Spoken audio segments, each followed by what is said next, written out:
အင်ဖြူတော်မှာသွေးမြေကြဖို့အသင့်ပဲလား Justin Gage ပွဲတောင်ဒါအိမ်မန်ဆိုဖြစ်စေတဲ့အားလုံးပဲမင်္ဂလာပါအင်ဖြူတော်မြက်ခင်းပြင်မှာအကျန်းဆုံးပွဲကိုကြည့်နေတယ်ဆိုလို့ကျွန်တော် Justin Gage ကိုဒါလုံးဝချန်ထားလို့မရပါဘူးသူကဒီ violence ဆိုတဲ့ပြရုပ်ဖြစ်တယ်လို့ဘလောက်ပဲ nice နဲ့ကောင်းတဲ့သူဖြစ်သူရှေ့မှာတော့လာငရဲကန်းလို့ဖြတ်တန်းရမှာပါ Gage ရဲ့ဒီ leg kick တွေကတာမန်ဖုံးပြတာတောက်ကိုဒုံနဲ့ဖျက်ရိုက်တယ်လို့ပဲအဲ့တော့သူကန်ချက်ဒါ10ချက်20လောက်ကန်ခံထိလိုက်လို့ရှင်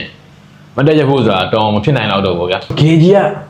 ထိုးခံရလေတော့ပိုချမ်းလေပဲ။ Ilya Topuria တိကျတဲ့ boxing niche နဲ့ရှိမှာ။ KG ကလည်းဒါတုံးကတစ်ချက်တန်းနဲ့ဘုံလို့ဒါလဲထိုးနိုင်တဲ့ knockout power လည်းရှိတယ်ပေါ့ဗျာ။ KG ကဆိုလို့ရှိရင်သူ့ရဲ့ဒီနာမည်ပြောင်း highlight ဆိုတဲ့အတိုင်းပဲအတုံးကဒါပွဲတိုင်းဒီပေါ့ဒါ bonus ရတာတော့အဲ့တော့ဆိုလိုချင်တာသူ့ပွဲတွေတပွဲမှာဒါပြင်းနေတာတော့မကောင်းဘူးဗျာ။အဲ့တော့နောက်ဆုံးထိုးသက်ထားတဲ့ဒီ Paddy Pimblett နဲ့ပွဲမှာဆိုလို့ရှိရင်လည်းဒါသူ့ရဲ့ဆွမ်းဆောင်ရည်ဒါအားလုံးတွေ့ပြီးတဲ့အတိုင်းဖြစ်မှာ။အဲ့တော့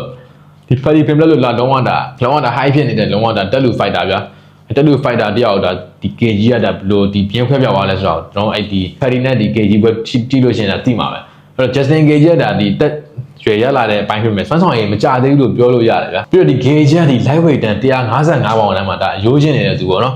အဲ့တော့ဒီ weight တန်းတက်လာတဲ့ဒါ Ilya Topuria တော့ဒီ Gage လို့ဒီထင်ကြနေတဲ့ knockout power ရှိတဲ့ဒီ lightweight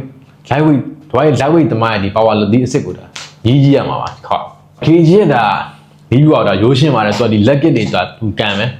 အဲ့တော့ဒါ Topuria ရဲ့ဒီ full up ပုံစံတိုင်းမှပြတ်သွားလို့ရှိရင်ဒီ6နာသွားလို့ရှိရင်ဒီ boxing ပုံစံနဲ့ဒါ combo တွေထွက်ဖို့ဒါခက်သွားတော့သူကတော့ဒီပုံစံနဲ့ပဲစော့မယ်လို့ကျွန်တော်တို့ထင်နေပေါ့ဗျာ Gage လည်းဒါနောက်ဆုံးအနေနဲ့ဒီနောက်ဆုံးဒီသူ့ရဲ့ဆွမ်းဆောင်ရည်ကောင်းဆုံးအနေနဲ့သူကဒီ Enfield ဘက်မှာသူကလည်းဒီ BNF ကပတ်ဟောင်းရဲ့ BNF champion ကပတ်ဟောင်းရဲ့စိတ်တက်ကိုသူကလည်းကျင်းနေပြတ်တာမှာဒီ trend တွေရှိမှာကဲတကယ်ရင်တော့ဘယ်လိုထင်လဲ Ilya Topuria ပါရမီယာပဲ Gage ကိုကြော်ဖြတ်သွားမလားဒါမှမဟုတ် Gage ရဲ့ဒီအကြမ်းပတမ်းတိုက်စစ်အောက်မှာ Ilya Topuria ရဲ့ရှုံးမမရှိစံညံပဲကြော်ဖြတ်သွားမလားဆိုတော့ comment အောက်မှာဆွေးနွေးပေးခဲ့ကြပါဦး